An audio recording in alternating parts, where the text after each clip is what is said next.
Здравствуйте, меня зовут Глеб, я врач-анестезиолог-реаниматолог. И сейчас я покажу вам, как спасти жизнь человеку, если у него внезапно остановилось сердце. Представим ситуацию, что вы стали очевидцем, когда перед вами человек упал и потерял сознание.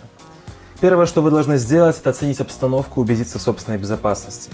Второе, вы должны проверить уровень реакции сознания пострадавшего, похлопав его по плечу и спросив, все ли с вами в порядке. Если человек не реагирует, привлеките к себе внимание и позовите на помощь. Далее, вам необходимо оценить, как он дышит.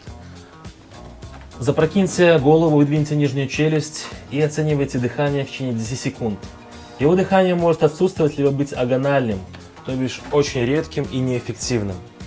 Если пострадавший не дышит и находится без сознания, вызовите скорую помощь, либо попросите это сделать окружающих.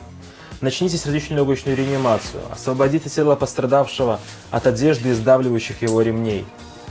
Найдите центр или середину грудной клетки. Это 3 пальца выше мечевидного отростка. Возьмите руки в замок, как это делаю я, и расположите основание ладони строго по срединной линии. Руки прямые, не согнутые в локтях. Компрессия осуществляется корпусом тела на глубину 5-6 см с частотой 100-120 в минуту. Продолжайте компрессии до приезда скорой помощи. Искусственную вентиляцию легких рот в рот проводить не обязательно, это может быть неэффективно. Сосредоточьтесь на непрерывных компрессиях и продолжайте массаж сердца.